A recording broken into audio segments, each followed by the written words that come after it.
Hello दोस्तों, कैसे हैं आप लोग। स्वागत है आपका मेरे यूट्यूब चैनल पर। प्लीज़ दोस्तों, अगर आपको ये वीडियो अच्छी लगती है तो प्लीज़ मेरे चैनल को सब्सक्राइब जरूर कीजिए। टैक्स धोखाधड़ी मामले में फंसी पॉप स्टार शकीरा, चुकानी होगी करोड़ों की रकम, जेल जाने की नौबत।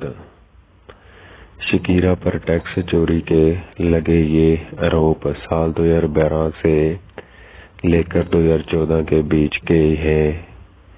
क्विट की रिपोर्ट के अनुसार स्पेनिश अधिकारियों ने दावा किया है कि शकीरा ने 2012 से 2014 के बीच आधे से ज्यादा वक्त स्पेन में बिताया है, इसलिए उन्हें देश में टैक्स का भुगतान करना चाहिए था, भले ही उनका आधिकारिक घर बहामास में है। कोलंबियन पॉप सिंगर शकीरा एक ग्लोबल स्टार है। पिछले काफी समय से सिंगर अपने टैक्स फ्रॉड केस को लेकर चर्चा में बनी हुई है। इस केस में शकीरा अब तक खुद को बेगुनाह बताती रही थी, लेकिन सोमवार को वो सेटलमेंट के लिए राजी हो गई। वहीं अब शकीरा को स्पेन की सरकार को करोड़ों की मोटी रकम चुकानी होगी, जिसे अब तक वो बचती आई थी। टैक्स धोखाधड़ी मामले में सोमवार को शकीरा को ब्राजिलोना की अदालत में पेश होने के लिए समन भेजा गया। इस दौरान सिंगर स्पेनिश अधिकारियों के साथ एक समझौता के लिए मान गई। शकीरा पर टैक्स चोरी के लगे ये आरोप साल 2012 से लेकर 2014 के बीच के हैं। क्विट की रिपोर्ट के अनुसार स्पेनिश अधिकारियों ने दावा किया है कि शकीरा ने 2012 से 2014 के बीच आधे से ज्यादा वक्त स्पेन में बिताया है, इसलिए उन्हें देश में टैक्स का भुगतान करना चाहिए था, भले ही उनका आधिकारिक घर बहामास में है।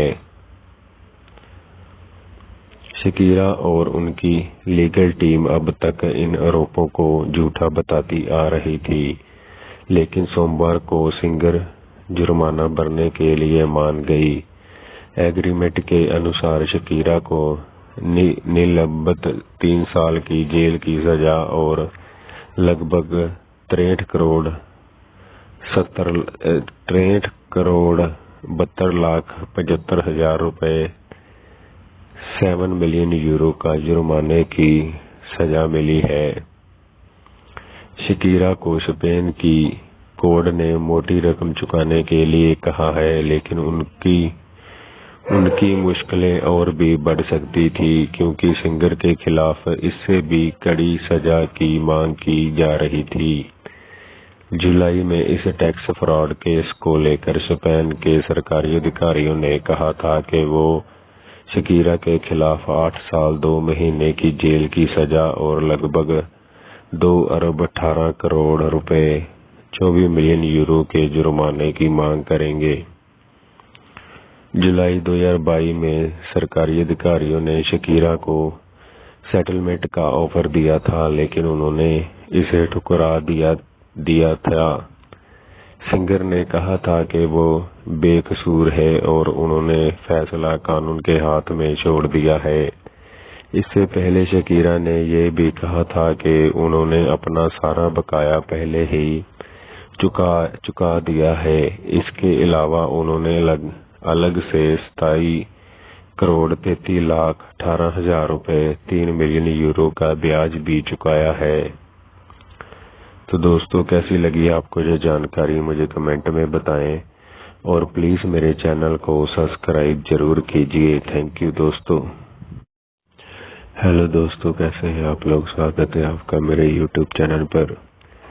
प्लीज़ दोस्तों, अगर आपको ये वीडियो अच्छी लगती है तो प्लीज़ मेरे चैनल को सब्सक्राइब जरूर कीजिए।